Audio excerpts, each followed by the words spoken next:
தேவன் இரக்கமுள்ளவர், கர்த்தர் இரக்கமுள்ளவர். ஒவ்வொரு நாளும் தேவன் பாருங்க தம்முடைய பிள்ளைகளோடு கூட இடைப்படுகிற போது அவர் இரக்கமுள்ள தேவனாகவே இடைப்படுகிறார். சூழல்கள் எதுவாக இருக்கட்டும், அவருடைய தன்மைகள் எதுவாக இருக்கட்டும், ஆனா அந்த சூழல்களுக்கு நடுவிலே தம்முடைய பிள்ளைகளோடு கூட இடைப்படுகிற போது, யாத்திராகமம் 34ஆம் அதிகாரம் 6வது வசனத்திலே வாசிக்கிற போது அங்கே வாசிக்கிறோம் பாருங்க, தேவன் எப்படிப்பட்டவர் என்று சொல்லுகிற போது அந்த சூழல்கள், ஆண்டவர் மோசேயோடு கூட பேசினார், மலையின் மேலே ஏறிவா என்று சொன்னார். அந்த மலையை ஒருவனும் தொட முடியாது, ஒன்றும் தொடக்கூடாது. ஆண்டவருக்கு மகிமுண்டாட்டும், தேவ பிரசன்னம் அந்த மலையை நிரப்பி இருக்கும். அந்த மலையை தொடுகிற எதுவும் என்ன செய்யும், கொல்லப்படும் என்று எழுதப்பட்ட ஒரு சூழ்நிலையிலே ஆண்டவர் மோசேயோடு கூட பேசினார். நீ என்னிடத்திலே ஏறி வா என்று சொன்னார். அவன் ஏறி வருகிற போது அவனோடு கூட உடன்படிக்கையின் வார்த்தைகளை அவனிடத்திலே கொடுக்கிற அந்த சூழல்கள் அங்கே சொல்லப்பட்டிருக்கிறது. அந்த இடத்திலே தேவன் அவனோடு கூட பேசுகிற போது இந்த வார்த்தை சொல்லுகிறது, கர்த்தர் அவனுக்கு முன்பதாக கடந்து போகிற போது கர்த்தர் மகா இரக்கமுள்ளவர் என்று சொல்லுகிறார். அடுத்த வார்த்தை சொல்லுகிறது, அவர் 1000 தலைமுறைகளுக்கு என்ன செய்வாரா, அந்த இரக்கத்தை, தேவனுக்கு மகிமை உண்டாகட்டும், தேவன் தம்முடைய பிள்ளைகளோடு கூட இடைப்படுகிற போது ஒவ்வொரு நாளும் அவருடைய தன்மைகள், கர்த்தருக்கு மகிமை உண்டாகட்டும், தேவனுடைய இரக்கத்தினாலே மோசே அன்றைக்கு மலையிலே தேவனோடு கூட தங்கி இருக்கிறான்.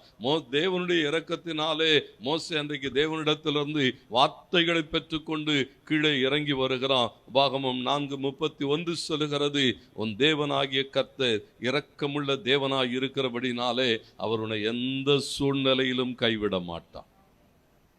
ஆண்டவருக்கு மகிமை உண்டாகட்டும். அந்த வேத பகுதி சொல்லுகிறது, நம்முடைய தேவன் யார், நீங்களும் நானும் ஆராதிக்கிறவர் எப்படிப்பட்டவர் சொன்னா மகா இரக்கமுள்ள தேவன். இந்த வார்த்தை சொல்லுகிறது, உன் தேவனாகிய கர்த்தர் இரக்கமுள்ள தேவனாயிருக்கிறபடினால் அவர் உன்னை கைவிட மாட்டார், உன்னை அழிக்கவும் மாட்டார், உன் பிதாக்களுக்கு தாம் ஆணையிட்டு கொடுத்த உடன்படிக்கையை மறக்கவும் மாட்டார்.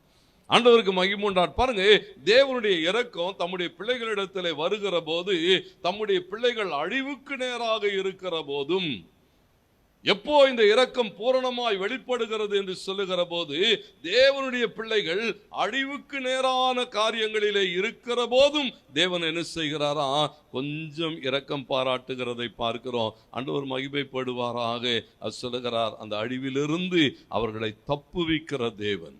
ஒவ்வொரு நாளும் அந்த தேவனுடைய குணாதிசயம், தேவனுடைய தன்மை, அதை சரியாய் உணர்ந்து கொள்ளுகிற போது, லூக்கா 10:33 நாம் வாசிக்கிற போது அங்கே நல்ல சமாரியனை பார்க்கிறோம். எல்லாரும் என்ன செய்தார்களா, காயப்பட்டவனை விட்டு கடந்து போய் கொண்டிருந்த போது ஒரு சமாரியன் வருகிறான். அவனால் என்ன செய்ய முடியலன்னு சொன்னா, அப்படியே தாண்டி கடந்து போக முடியவில்லை.